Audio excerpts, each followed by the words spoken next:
iniciando. Ok, ya estamos, ya estamos grabando la clase, ya estáis todos dentro. Vamos a dar comienzo.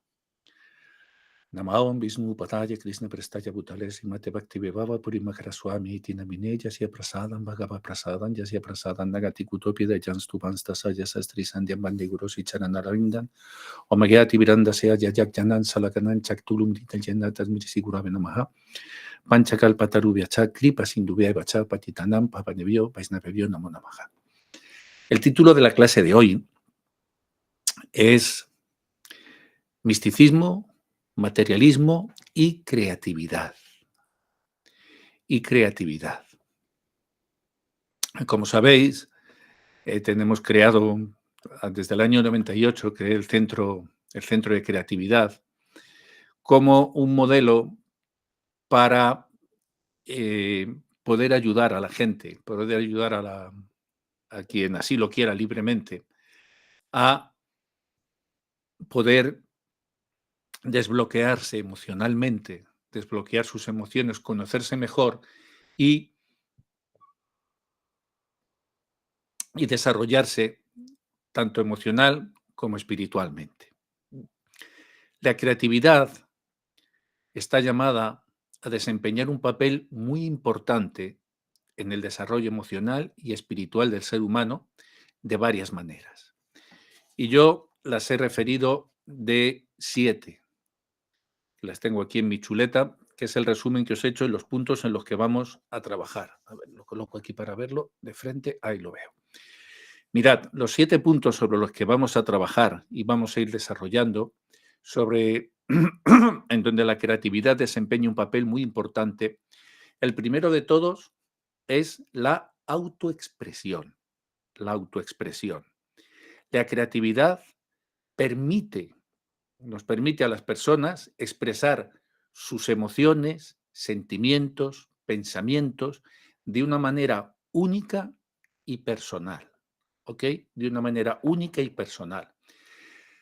La capacidad de expresarse creativamente puede ayudar a las personas a explorar y comprender muchísimo mejor sus propias emociones, sus propios pensamientos y, lo que es más importante, a comunicarlos a los demás de una manera mucho más efectiva.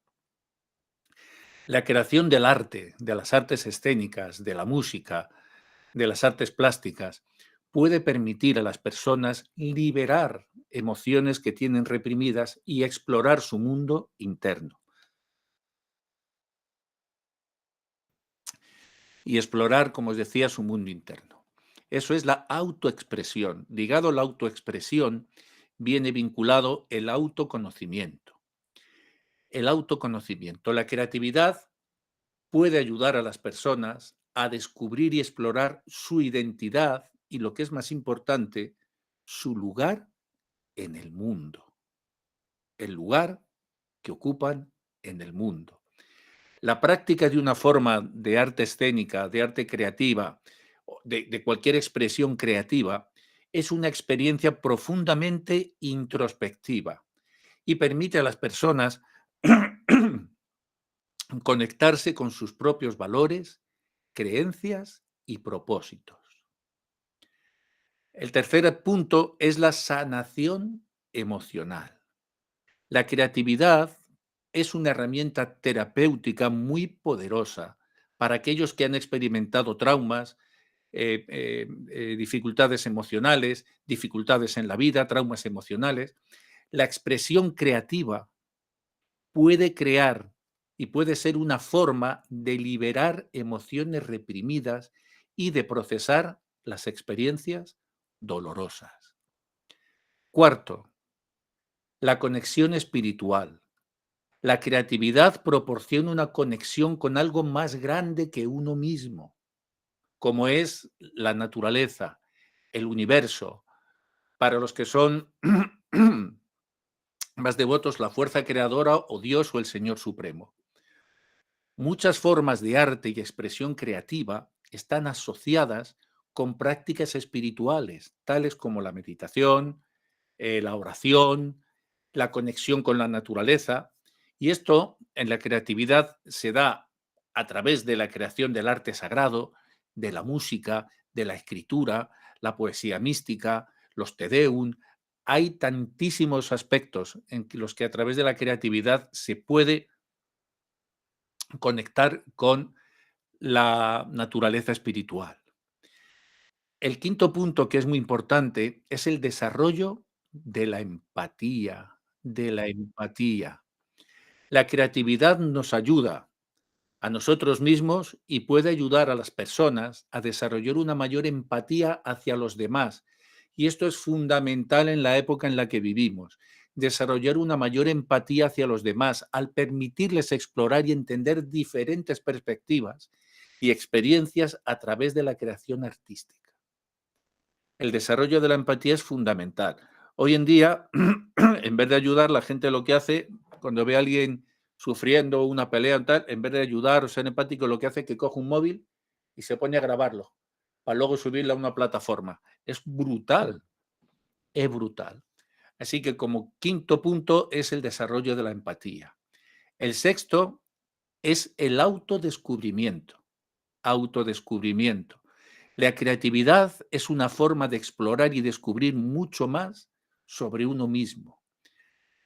Al experimentar con diferentes formas de arte o de expresión, las personas pueden descubrir nuevos intereses que tenían ocultos, habilidades y pasiones que estaban arrinconadas. Y la séptima, y no menos importante, es la reducción del estrés. La creatividad es una forma efectiva para reducir el estrés, la ansiedad, porque permite a las personas desconectar de las preocupaciones diarias y enfocarse en una actividad que les brinda alegría y satisfacción. ¿Ok? Resumiendo, la creatividad es una herramienta poderosísima para el desarrollo emocional y espiritual del ser humano. Permite la autoexpresión, la conexión con la espiritualidad, el desarrollo de la empatía, el autodescubrimiento y la reducción del estrés. Autoconocimiento, sanación emocional y conexión espiritual.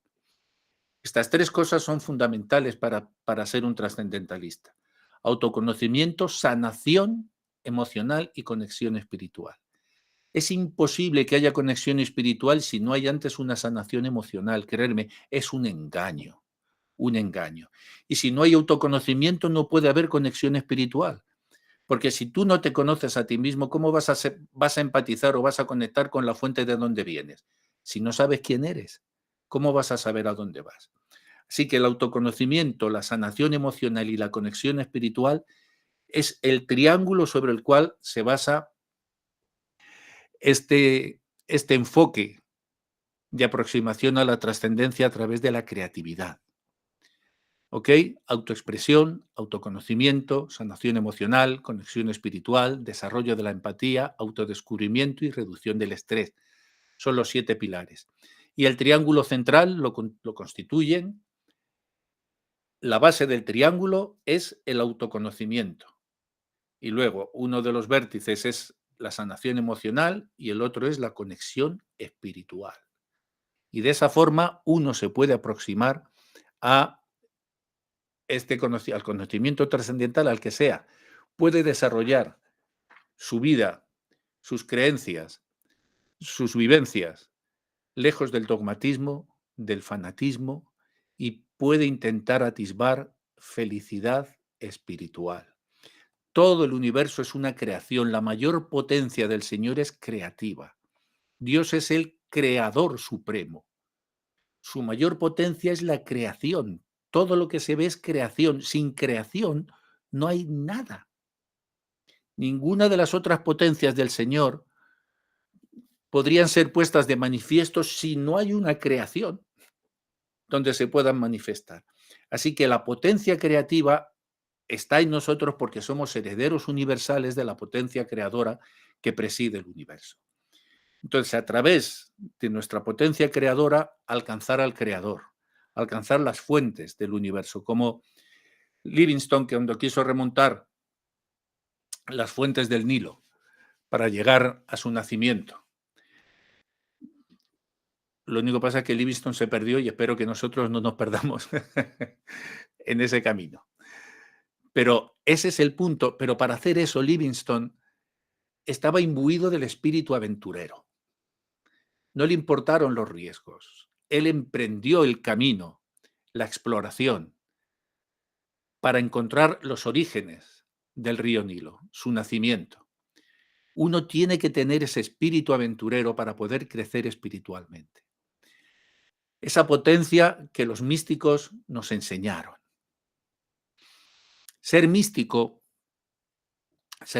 y entramos en el segundo enunciado de la clase de hoy, ser místico implica una búsqueda profunda de la verdad, la conexión con lo divino, lo trascendental o lo sagrado, como lo queráis llamar. Eso es ser místico. Implica una búsqueda profunda de la verdad, la conexión con lo divino, lo trascendental y lo sagrado. Los místicos, a menudo, buscan una experiencia directa y personal de la realidad que está más allá de lo que se puede percibir con los sentidos físicos o lo que se puede comprender mediante la razón lógica. Por eso, la clase pasada la titulé Misticismo y Metafísica, lo que está más allá de lo físico. El místico es por excelencia el metafísico, y ellos buscan esa experiencia directa y personal de la realidad que está más allá de lo que uno puede percibir con los sentidos físicos. Los místicos pueden encontrar esta experiencia de varias formas. La pueden encontrar a través de la meditación, a través de la oración, de la contemplación, de la música, el arte, la naturaleza o cualquier otro medio que les permita conectar con su yo interior o con lo divino. Por eso el proceso creativo es tan importante.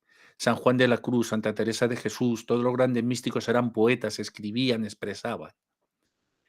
Y de esta forma pueden tener una sensación de unidad con el universo, y con toda la creación. Y pueden sentir una conexión mucho más profunda con la vida y con el significado de la existencia. Por eso Chaitanya Mahaprabhu decía, Chintya Veda Vedatattva, todo es uno y simultáneamente distinto con Dios. Eso es lo que busca el místico, tener esa sensación de unidad con el universo y con toda la creación y sentir esa conexión profunda con la vida y el significado de la existencia. Los místicos tienen una con frecuencia, ¿no? A menudo tienen una perspectiva espiritual o religiosa y pueden pertenecer a diferentes tradiciones espirituales o religiosas. ¿Ok? El misticismo no es exclusivo de una casta, de un credo ni de una religión. Y también pueden tener, hay místicos que pueden tener un enfoque más secular y se enfocan más en la exploración de la conciencia y de la experiencia de la realidad que está más allá de las limitaciones de la mente y los sentidos. Hay un misticismo que es más secular, pero lo importante es transitar por esta vida haciendo ejercicio del misticismo. Ser un místico implica, como os decía, esa relación profunda y personal. Para los místicos cristianos o los místicos de la India, no, ellos buscan una conexión directa y sobre todo personal con Dios. Personal con Dios. Personal. Con el universo o con alguna entidad trascendental. A menudo se consigue, como os decía, a través de la meditación, de la contemplación, la oración, los distintos procesos. El místico cree que esta experiencia trascendental no se puede explicar fácilmente. Y evidentemente es que no se puede explicar fácilmente. No se puede explicar fácilmente en términos racionales o lógicos.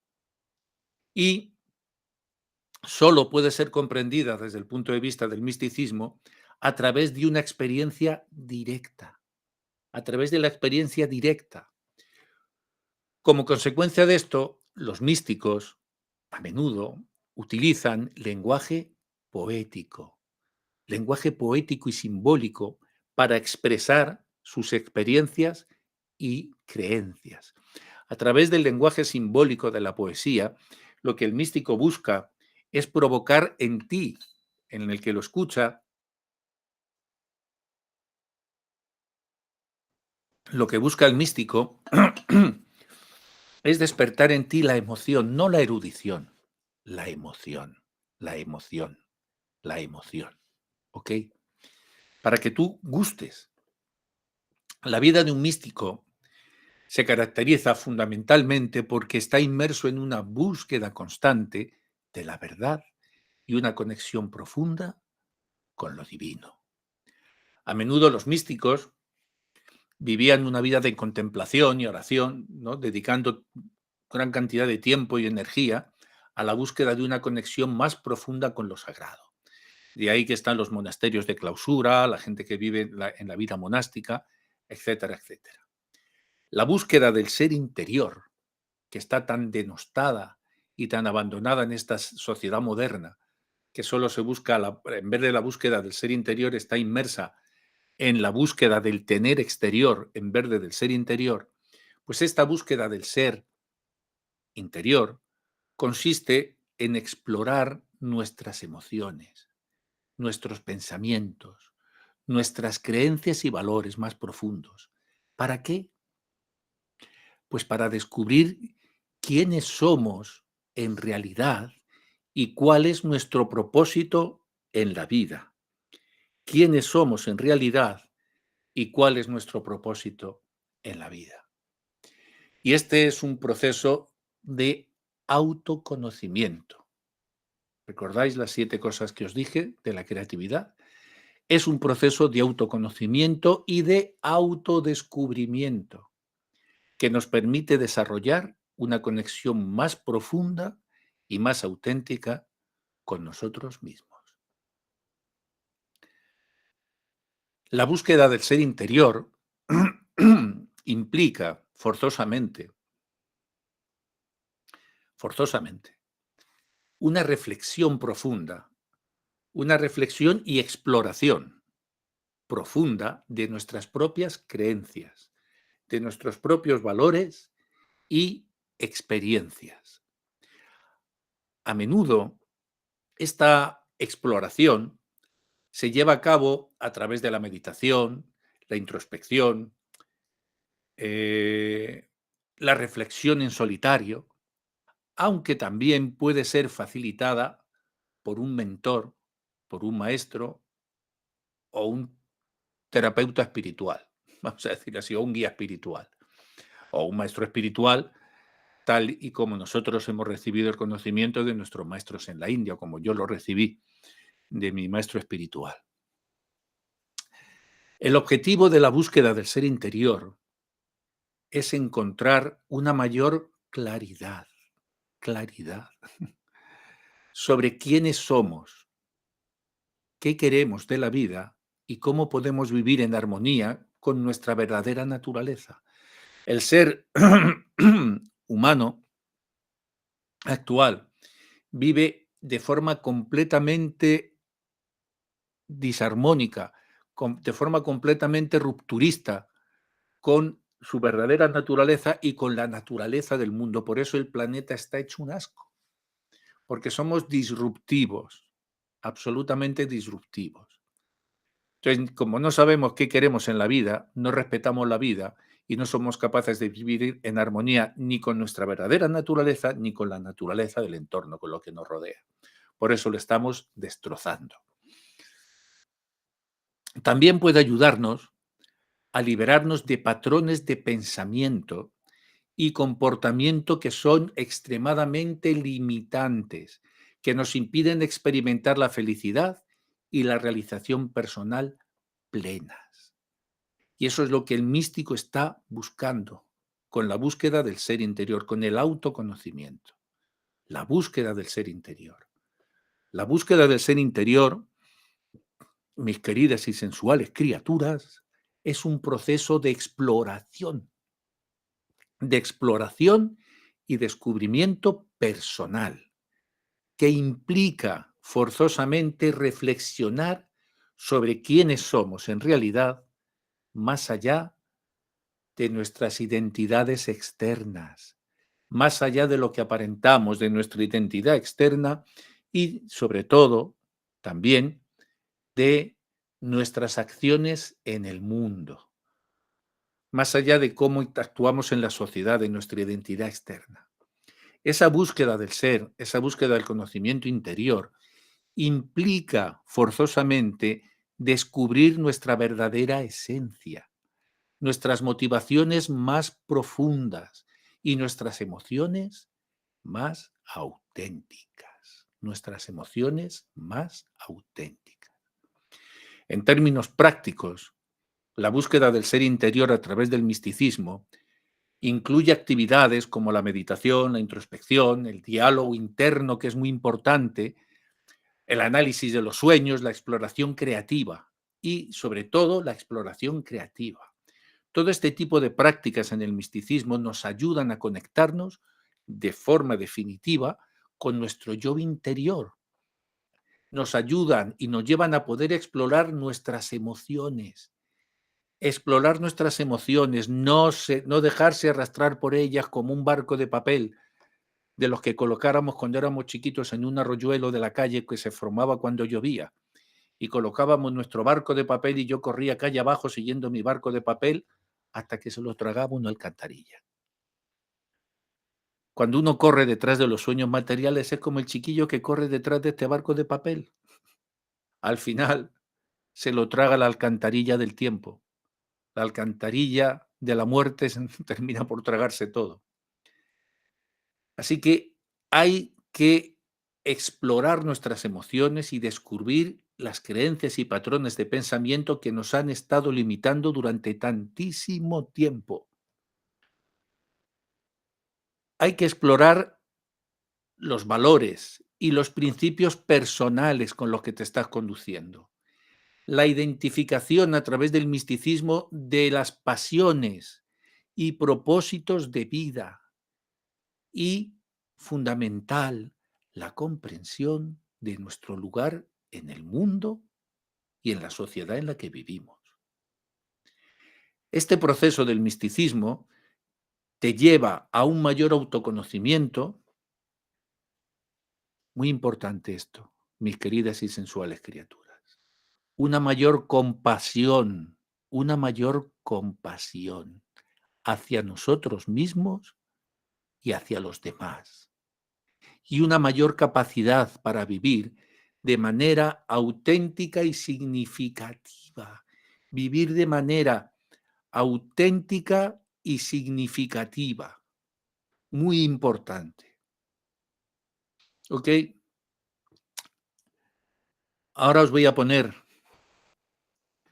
como colofón al misticismo, que ahora vamos a hablar, a continuación os hablaré del materialismo y de la envidia y de cómo funciona, por el contrario, todo lo contrario, que es al místico.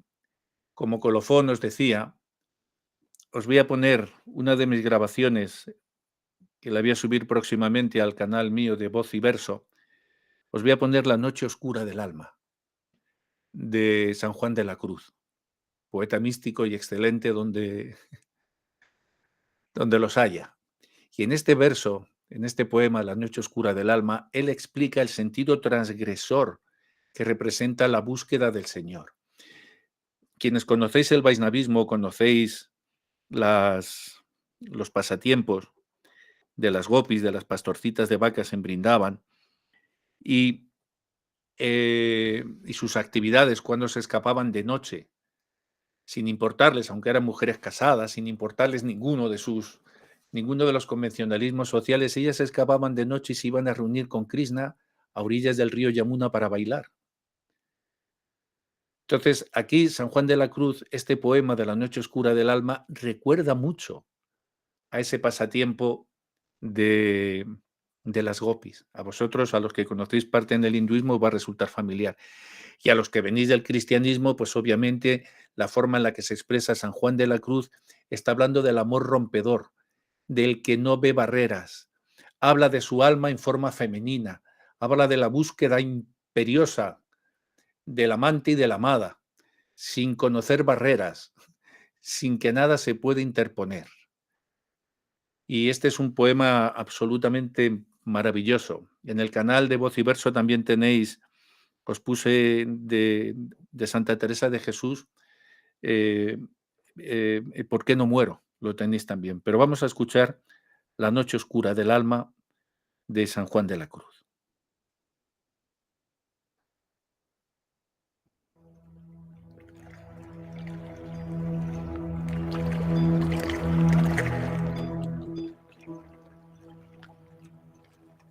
En una noche oscura, con ansias en amores inflamada, oh dichosa aventura, salí sin ser notada, estando ya mi casa sosegada, a oscuras y segura, por la secreta escala disfrazada, oh dichosa aventura, a oscuras y encelada, estando ya mi casa sosegada.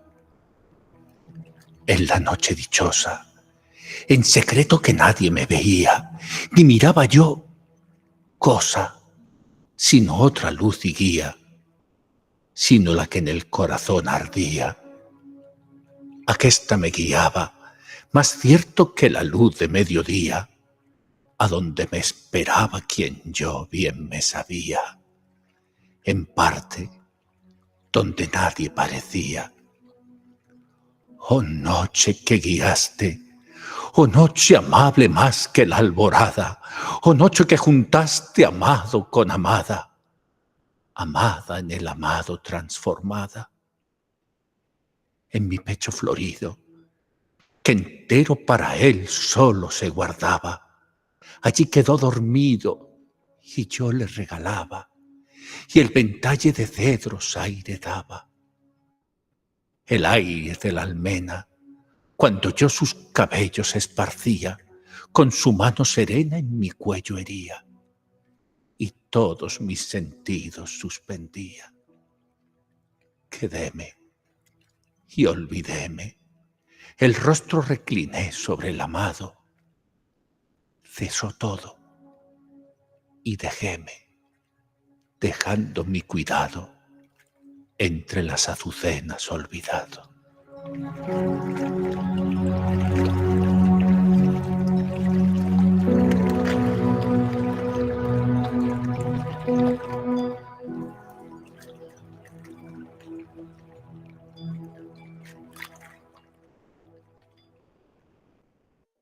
Bueno, pues este era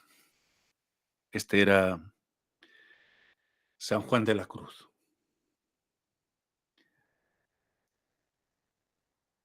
Cuando uno escucha poemas de este calado emocional, a uno ya se le acaban las palabras.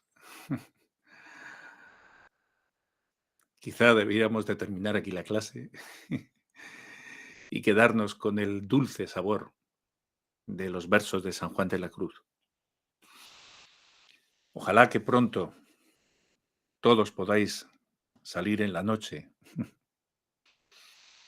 en busca del amante supremo, en busca del ideal supremo, y quedarse allí, olvidado.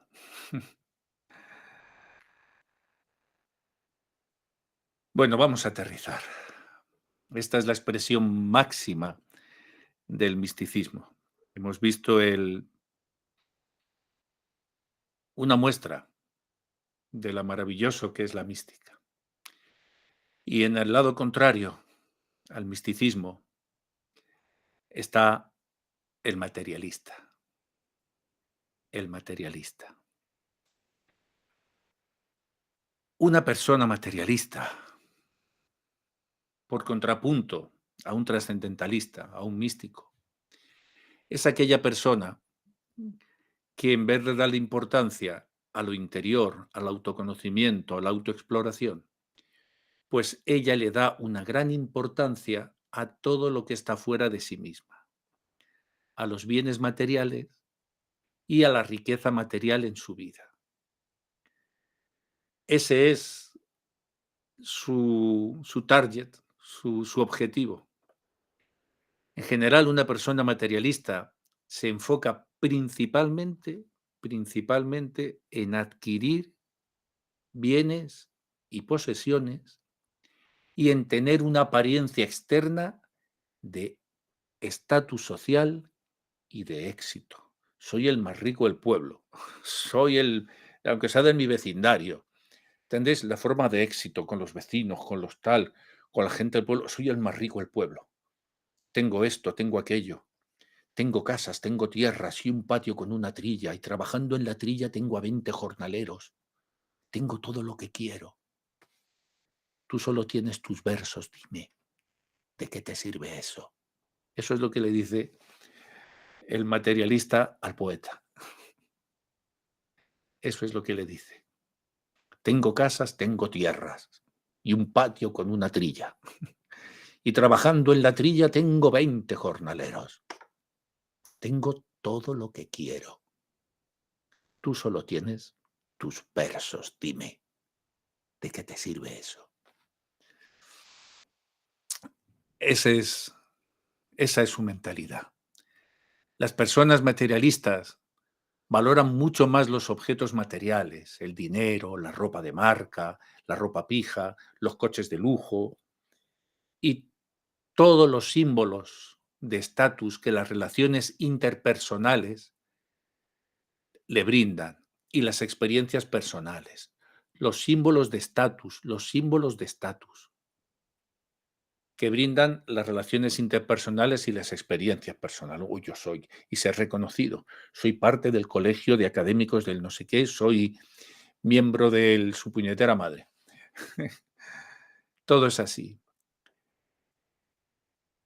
Llegan a estar obsesionadas con la imagen que proyectan hacia el exterior, absolutamente obsesionadas, y con el reconocimiento y la aprobación social que reciben. Hace poco un exministro de Cultura hablaba de que fue injustamente apartado de su cartera, no llevaba ni un mes en el cargo, y fue a pedirle, a presentar su dimisión al actual presidente del gobierno de España, y el tipo, en vez de compadecerse de él, mira que viene hecho polvo, lo que le dijo fue: ¿tú cómo crees que me va a recordar a mí la historia? O sea, estaba el tío absolutamente preocupado de él mismo, empatía cero. ¿Cómo voy a ser recordado por la historia, no? El reconocimiento y la aprobación social. Las personas materialistas pueden ser impulsadas por la búsqueda constante de la felicidad a través de la adquisición de bienes materiales. Creen que se puede obtener la felicidad por la acumulación de objetos materiales, pero a menudo terminan por encontrarse que nunca están satisfechas, ya que siempre quieren más y más y más. Las personas materialistas, las que vienen de un grado de una sociedad muy materialista, nunca están satisfechas y ni siquiera lo están cuando se disfrazan o cuando comienzan un proceso religioso o espiritual, porque en verdad es más religioso que espiritual y ellos se van más por el lado religioso, pero no están satisfechas, siempre quieren más y más y más, porque en su vida material siempre quisieron más y más y más. También pueden ser menos propensas a desarrollar relaciones interpersonales profundas y significativas. ¿Por qué? Pues porque a menudo están más enfocadas en su propio bienestar material en lugar de las necesidades y los deseos de los demás. Y es muy importante que tengáis en cuenta que el deseo de tener bienes materiales y una vida cómoda es natural en cierta medida. No es que sea malo que uno quiera tener una vida cómoda, ¿no? Y tener cierto bienestar material. Y todos tenemos necesidades y todos tenemos deseos materiales, absolutamente todos, mis queridas y sensuales criaturas. Sin embargo, cuando el deseo de bienes materiales, de reconocimiento, de tener, se convierte en una obsesión, el dinero se convierte en una obsesión o termina por ser una fuente de felicidad exclusiva, si no lo tengo no soy feliz, es tremendamente perjudicial para la vida personal y social de quien está metido en ese charco. Completamente enfermizo, se vuelve completamente perjudicial. Así, una persona materialista es alguien que valora en gran medida las posesiones materiales, la riqueza, y cree que la felicidad y el éxito se miden en términos de riqueza y de bienes materiales. Y desgraciadamente la publicidad está en la que estamos, te está continuamente bombardeando con esto. Para una persona materialista, mis queridas y sensuales criaturas, la acumulación de bienes materiales es una prioridad, una prioridad, una prioridad. Y puede estar dispuesta a trabajar como una mala mula y a tomar decisiones que favorezcan su riqueza y su estatus material, su estatus material, por encima de cualquier otro valor, incluida la familia, la amistad y los propios hijos. Y los propios hijos llegan a actuar de esta forma. Además, las personas materialistas están constantemente insatisfechas y preocupadas porque nunca tienen suficiente por tener más y más y más. Y pueden sentir que nunca nada es suficiente. Y esto lo ejemplifica muy bien en el Bhagavad Gita cuando Krishna dice que la lujuria, que es el deseo de cosas materiales, es como un fuego que arde sin cesar. Da igual cuánta leña le eches a una hoguera, se la come toda. Se la come toda. Nunca tiene suficiente. Nos dice en el Bhagavad Gita que es un fuego que arde y que nunca para. Y lo que es peor es que pueden compararse, comienzan a compararse constantemente con otros. La persona materialista automáticamente comienza, aunque no quiera, a compararse con otros y a ver si se puede poner en el mismo nivel que esos otros y a tener el mismo reconocimiento que esos otros tienen. ¿Y qué es lo que sucede?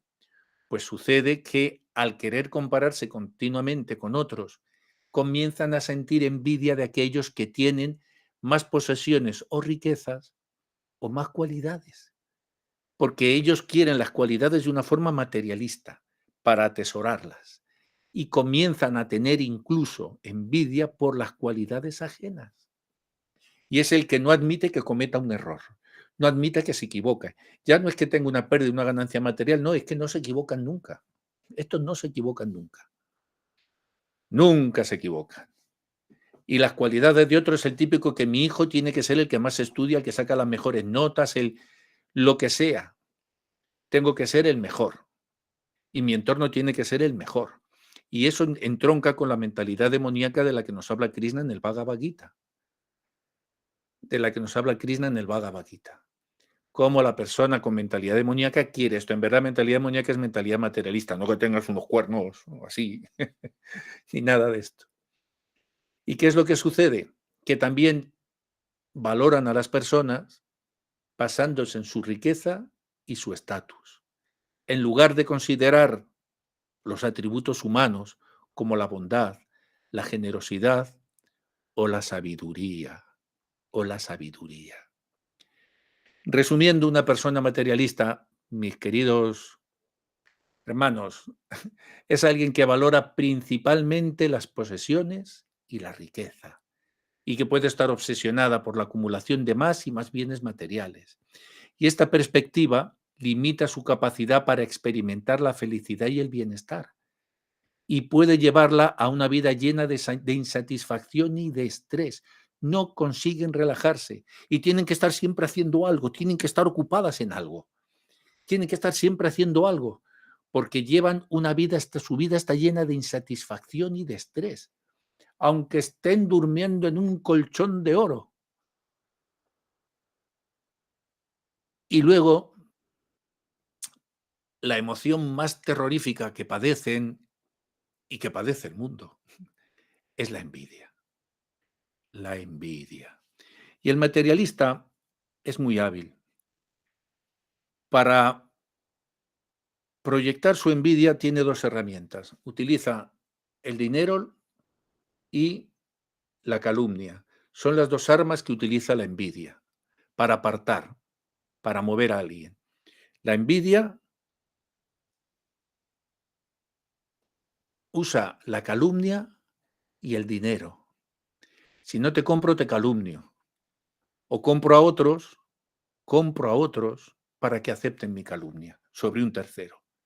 Y entonces serpenteo y los soborno de distintas formas para que acepten mi versión envidiosa.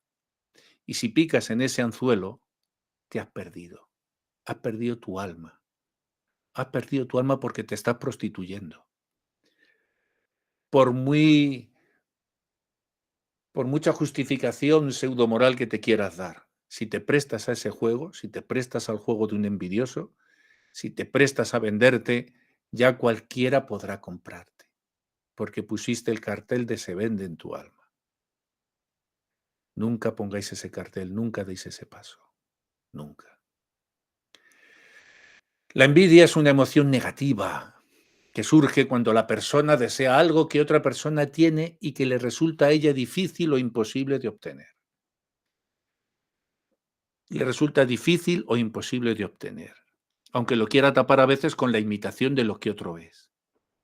La envidia puede manifestarse de muchas maneras diferentes. Desde sentir resentimiento, el envidioso está siempre resentido, resentido.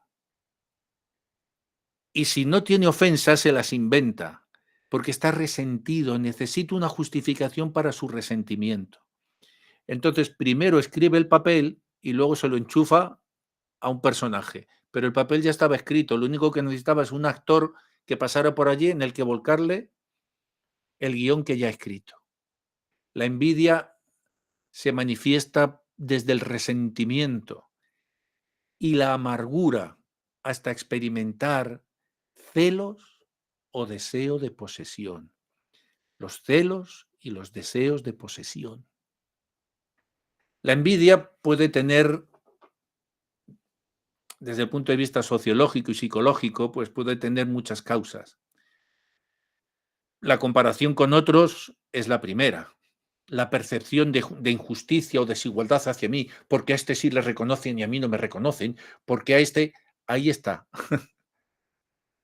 La sensación de falta de valor y sobre todo el envidioso es profundamente inseguro, tiene una profunda inseguridad personal, absoluta, no tiene ninguna seguridad personal. La envidia también se puede intensificar por factores culturales y factores sociales, como la presión que te mete, ¿no?, la sociedad por tener éxito o por tener ciertos bienes materiales. Toda esta publicidad brutal pues, hace que la sociedad sea cada vez más envidiosa. Y la envidia, mis queridas y sensuales criaturas, además está dentro de los pecados capitales, es una emoción tremendamente destructiva, peor que una bomba atómica, ya que daña las relaciones interpersonales, genera sentimientos de inferioridad, inseguridad y autoestima baja. Por lo tanto, es muy importante, mis queridas y sensuales criaturas, que reconozcáis y gestionéis la envidia para no permitir que afecte negativamente vuestra vida y vuestras relaciones. Es muy importante que sepáis reconocerla y gestionarla. La envidia es una emoción tremendamente negativa. Cuando una persona siente deseo o resentimiento hacia los logros y habilidades, hacia las cualidades, hacia las posesiones de otra persona, es una emoción absolutamente compleja que te lleva a sentimientos tales como la tristeza, la ira y la frustración. No hay mayor frustrado que un envidioso. Y la envidia surge por muchísimas razones, como ya os he dicho antes. La envidia, sobre todo, se basa muchas veces también en la competencia, la competición por un mismo objetivo entre otras. Yo compito con este, como los capitanes de equipo en la Fórmula 1, a ver quién se lleva. Yo quiero ser el capitán del equipo. Y la envidia se manifiesta en formas muy diversas, pero siempre, siempre, siempre la envidia lleva anexadas la crítica, el chisme, el chucuchucuchú, la hostilidad y, llegado el caso, la agresión. E incluso, y no penséis que es solo la agresión física, ¿no?, que te voy a meter. No, es el desafío en público. El desafío en público. En sacar como un gallo de corral la cresta. Eso es terrible y es patético. Y es patético. Entonces, el envidioso siempre está imbuido en la crítica, en el chisme. Por eso todos estos programas de telebasura tienen tanto predicamento, tienen tanto éxito, porque así aprovechan a uno que tiene más, los demás, para darle caña y ponerlo a caer de un burro, en esa forma. La envidia, aunque es una emoción muy negativa, también es una señal de que hay algo que la persona desea en su propia vida. Así que, en lugar de permitir que la envidia te consuma, las personas, cuando se siente este sentimiento de envidia, lo que tenéis que hacer, mis queridas y sensuales criaturas, es usarla como motivación para identificar tus propios deseos y trabajar con ellos, para que te ayude a identificarte, para que veas en el pony en el que te has subido, hermano. Y es muy importante, aunque huelga decirlo, que la envidia no debe de confundirse con la admiración o el deseo de tener lo que otros tienen sin resentimiento. Es que esa es la clave, sin resentimiento. Sin resentimiento. Yo, cuando escucho cantar a Plácido Domingo, siento admiración y me surge el deseo, ojalá yo hubiera podido cantar como Plácido Domingo. Me encanta la música. ¿Ok? Yo veo a grandes actores y digo, wow, ojalá. ¿Me entiendes? A mí me gustaba mucho, hay un actor al que yo admiré muchísimo, seguí muchos años hasta que falleció, José María Rodero, era un actor excepcional, excepcional. Y yo con 16, con 17 años, cuando juntaba algo de dinero, pues me escapaba al Teatro María Guerrero y iba a verle. Y todavía recuerdo su interpretación de Calígula, y yo estaba en el gallinero, porque para el patio de butacas no me daba, y le estaba mirando con los ojos. ¡Ah! ¿Cómo interpretaba? Eso es admiración, y es el deseo, claro, el deseo de ser actor, ¿no? Te mueven ese impulso, ¡wow! ¿Cómo me gustaría a mí poder hacer eso? Pero porque despierta la emoción. No confundéis eso con la envidia. Para nada, no tiene nada que ver. La admiración o el deseo de lo que otro tiene sin resentimiento. Esa es la admiración. Mientras que la envidia está basada en la comparación y el resentimiento. La admiración y el deseo pueden ser saludables y pueden motivar a las personas a trabajar hacia sus metas y hacia sus objetivos y mejorar su vida. Obviamente, yo tengo admiración por mi maestro espiritual y por algunos de mis hermanos espirituales. Son almas muy elevadas. Yo tengo admiración, y el ejemplo y la admiración que siento por ellos me motiva a mí para tratar de seguir humildemente el mismo camino. Una cuestión, aneja esta. Me habéis preguntado si... Ahora os voy a responder 2 o 3 preguntas, a ver si da tiempo. Ser sabio sin saber. Alguien me ha preguntado por privado, que yo rogaría que las preguntas, por favor, me las pongáis en el chat de enseñanza, porque si no, recibo tantos mensajes de otras tantas cosas que a veces no es que no quiera contestar, mis queridas y sensuales criaturas, que se me pasan tantos chats, y como no tengo todavía 4 cabezas como Brahma, pues se pasan. Entonces, cualquier pregunta o cualquier halago que queráis poner, que os gustó o qué tal, por favor, ponedlo en el grupo de enseñanza eterna, que me es más fácil daros contestación.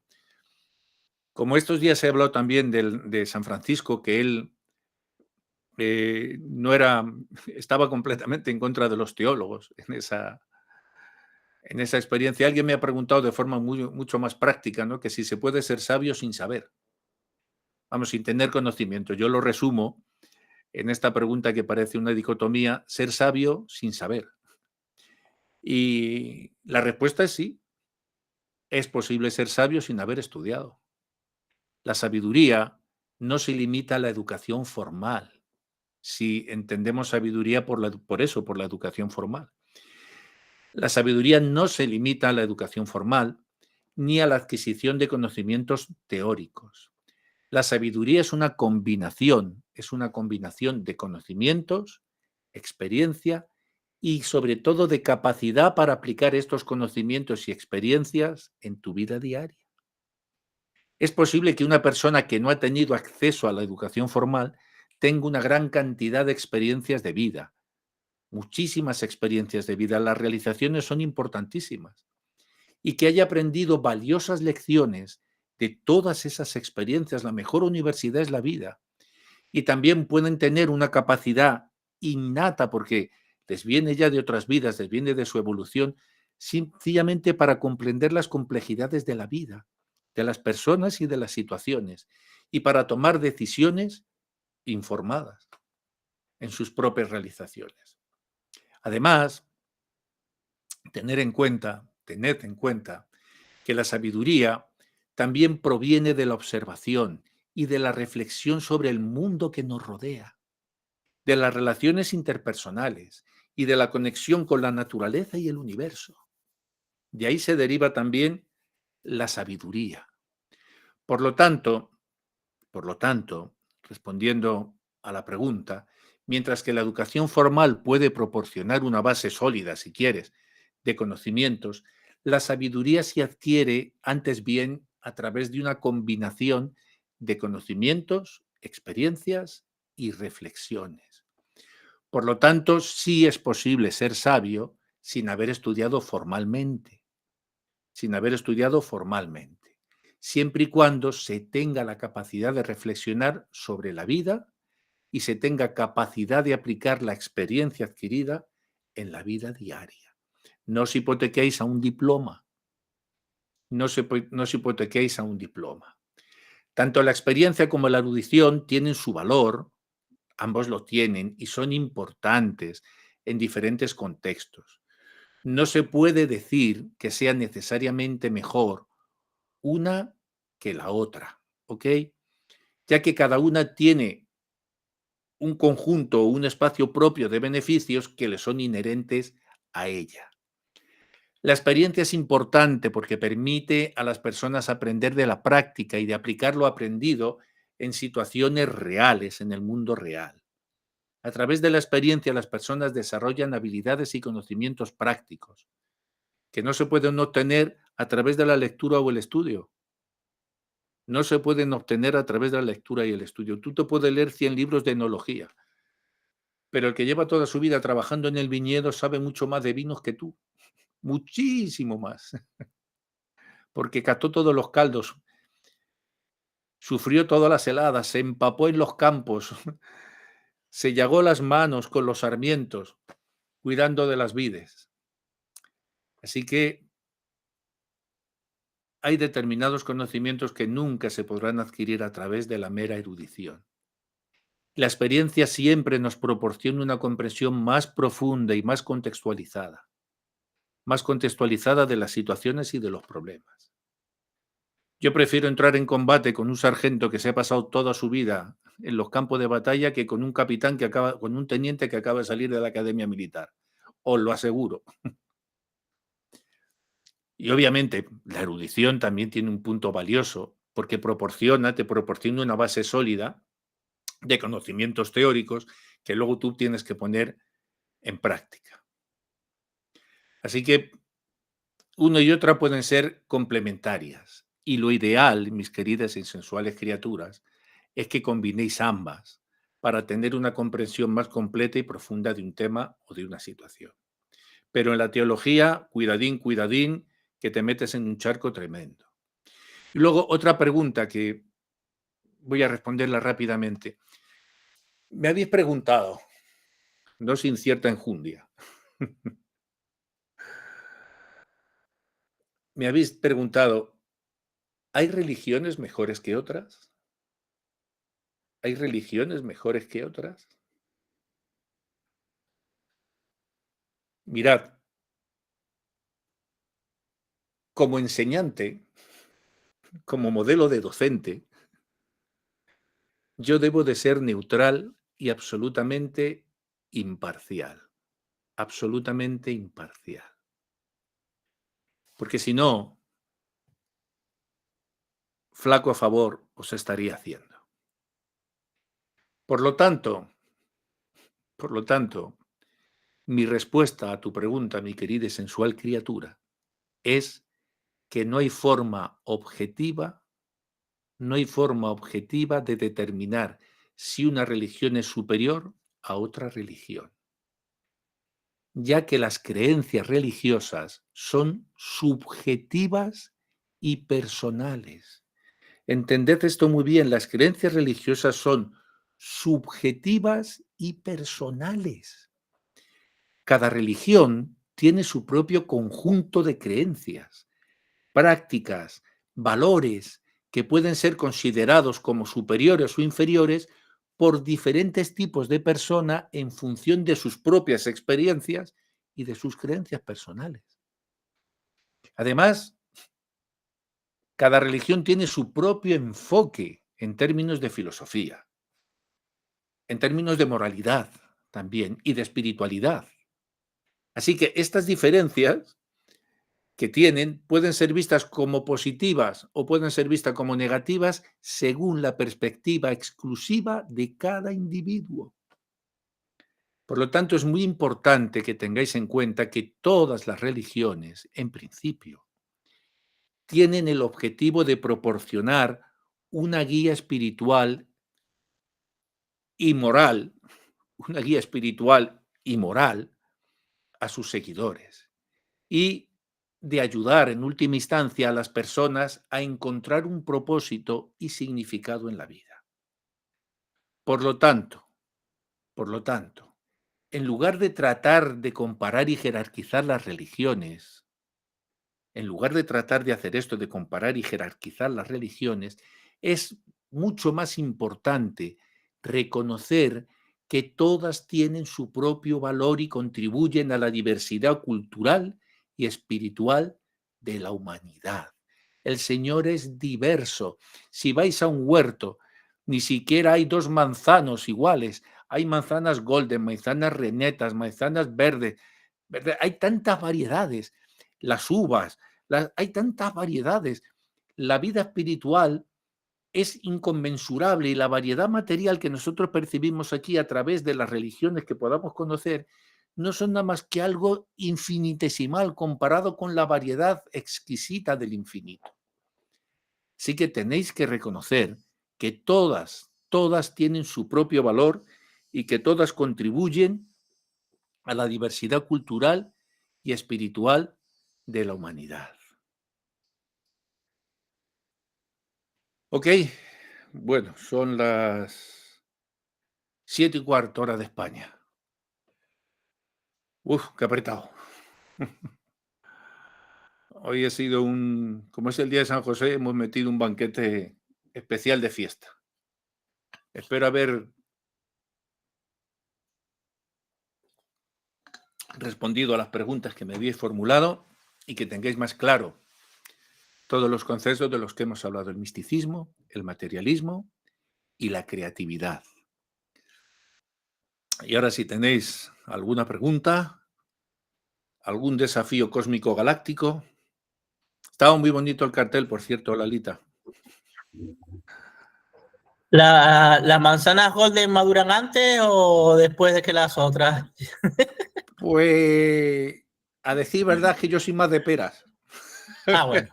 Que es una forma muy diplomática de escaparse de una respuesta, de una pregunta comprometida. Yo no estaba.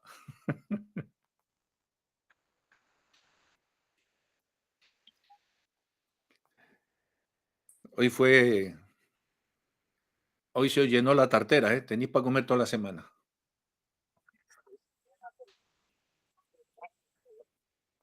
A ver, ¿alguien está hablando por ahí? No escuché. Bueno, pues si no tenéis preguntas, don Luis, el de la luz azul.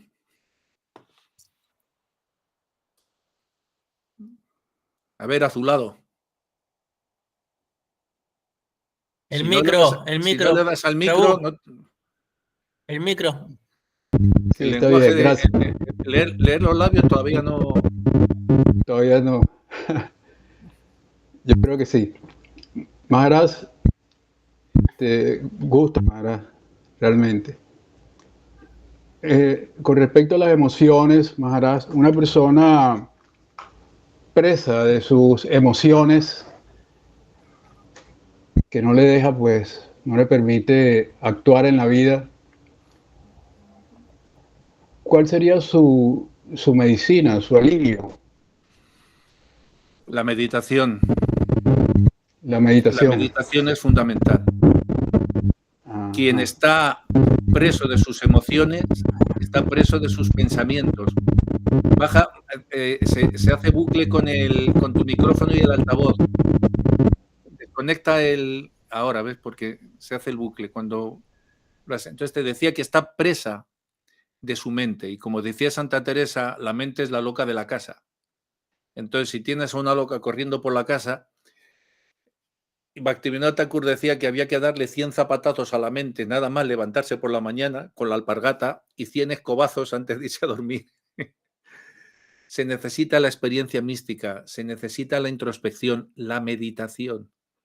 Las personas que se dejan llevar, que están tremendamente prisioneras de las emociones negativas, necesitan.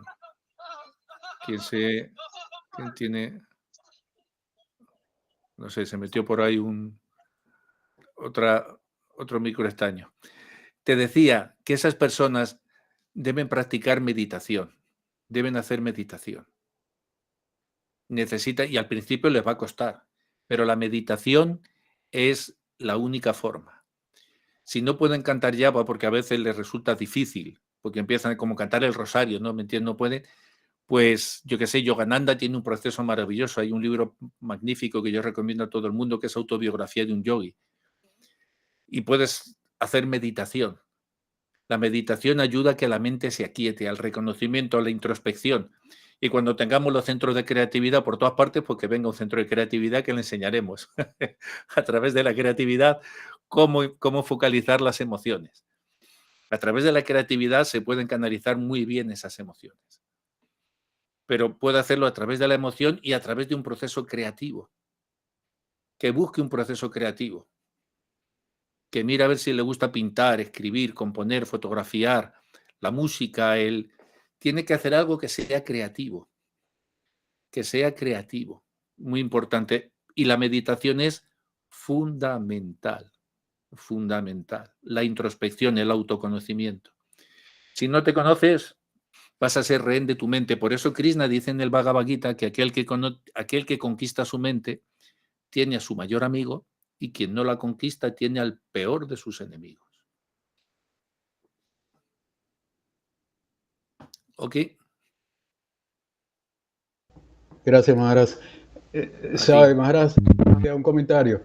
Dime. Yo tenía problemas para dormir por una energía superlativa.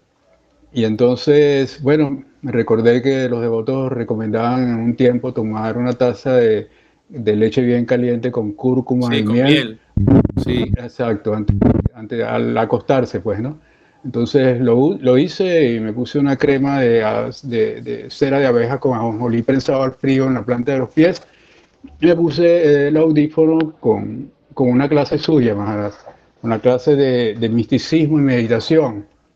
Oiga, Maharaj, yo he tenido un viaje, pero lo que sí hice un viaje impresionante, verdaderamente.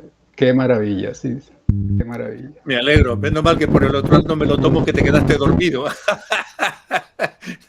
Te suelta tal rollo que me dejaste dormido. Me alegro, porque ese es el propósito.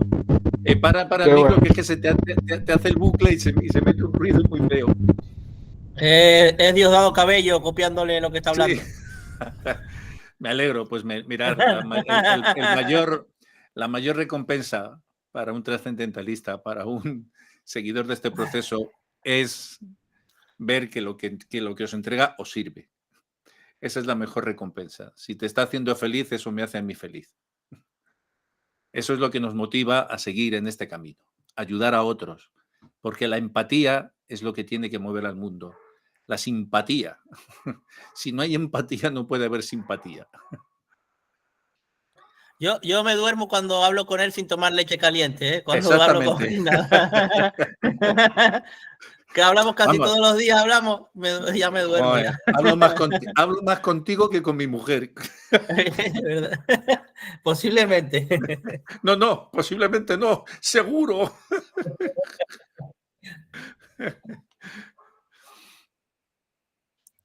A ver, a que se nos fue y volvió. Se desconectó la luchadora. Lalita o Purushottam, no sé si es Lalita o Lalito. Sí, Lalito, de vuelta.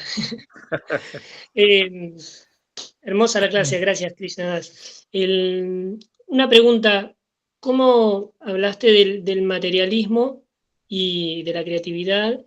Y que muchas veces lo que yo observo que en el ámbito de las artes hay mucho materialismo. Oh, claro. ¿Algún Sí. tip o Uy, algún consejo para entrar te en ese mundo? Te agradezco muchísimo la pregunta. Oportunísima tu acotación, Purushottam, oportunísima. Cuidado, porque en el mundo de las artes el ego se pone así de gordo. El ego se engorda que no veas y en vez de salvarte te arruina, porque te pega el ego del divo. Porque si destacas en un arte va a venir la admiración y la admiración es algo difícil de digerir. Es algo difícil de digerir. Te vas a convertir en el personaje del Pequeño Príncipe de Antoine Saint-Exupéry cuando llega el Principito al planeta del vanidoso. Y cuando llega al planeta del vanidoso, el vanidoso está allí y el Principito le dice, no hace otra cosa, dice, oye, ¿tú qué haces aquí? Y el vanidoso le dice, apláudeme. Y entonces el Principito empieza a aplaudirle y el vanidoso se pone en pie, se quita el gorro y empieza a decir, gracias.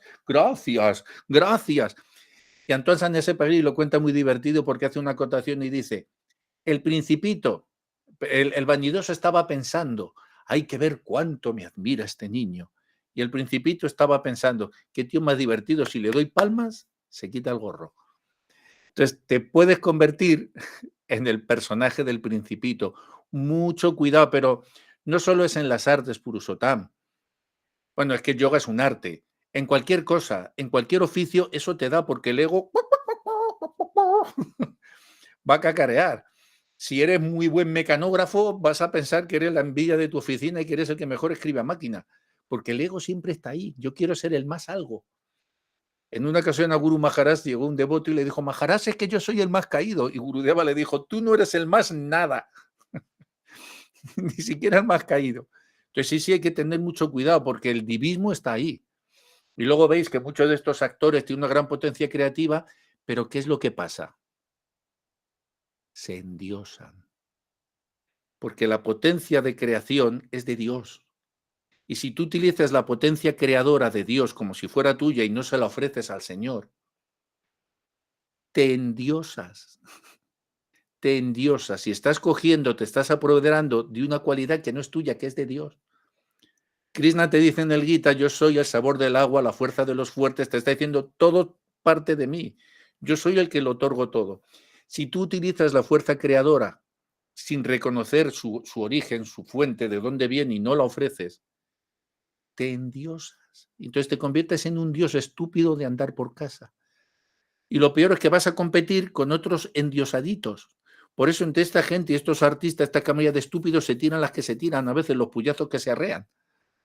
¿Entiendes? Por la pura envidia, porque luego entonces Eso es materialismo creativo. O sí, materialismo creativo sería, ¿entiendes? Aplican la creatividad para obtener reconocimiento material, para endiosarse.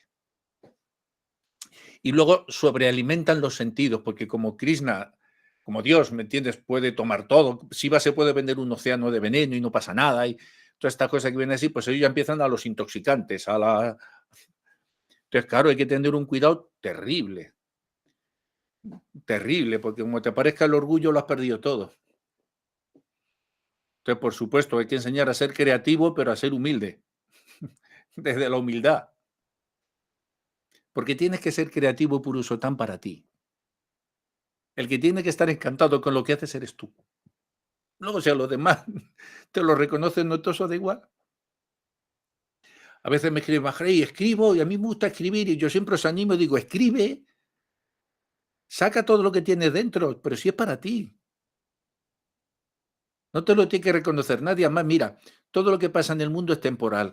Los antiguos generales, los cónsules romanos que mandaban una legión cuando entraban en la antigua Roma, cuenta la leyenda que cuando entraban y recibían en la vía Apia, en la vía del homenaje, que se llamaba donde entraban, y era la única vez, la única que se permitía que un ejército entrara en Roma. Las legiones tenían prohibido entrar a la ciudad para separar el gobierno civil del militar, pero cuando venían de una campaña triunfante, pues era el desfile de la victoria, ¿no? Llevaban un esclavo al lado del cónsul que le iba diciendo todo el tiempo al cónsul, esto también pasará, recordándole que era temporal, esto también pasará, no te dejes caer, que esto pasará. A ver, ¿quién más por ahí? Gracias, gracias. No, gracias a ti, una pregunta muy pertinente. A ver, en el chat. A ver, me acuerdo de Arnold Sten, trató un taller de pintura de los niños perdidos de la guerra. Sí. Y les reparó sus traumas de la Segunda Guerra Mundial en Francia. Absolutamente, absolutamente, Aditi.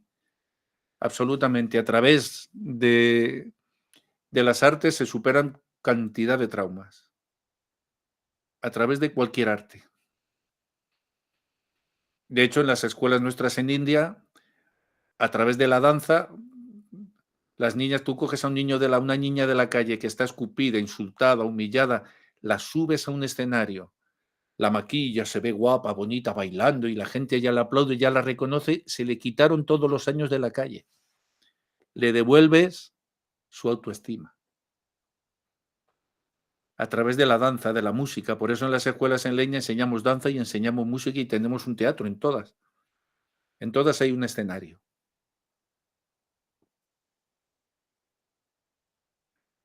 ¿Alguna cuestión más?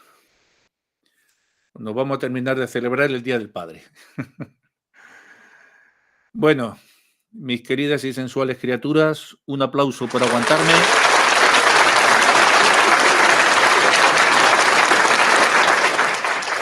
Ahí os dejo. Y si a alguien no le gustó, vaya, Aditi, que no nos deja que no vayamos. A ver, Aditi, dime. Que no decía nada. Iba a hacer un aplauso. ¿Te viste levantar la mano? Ah, vale, es que levantó la mano. Le he dicho, pues nada. Pues nada, chicos. Nos vemos la próxima quita semana. la grabación. Voy a quitar la grabación. Paramos aquí la grabación. Y vete preparándome la caseta al perro. Por supuesto, ya la tienes, ya le he quitado todas las pulgas. Haribol.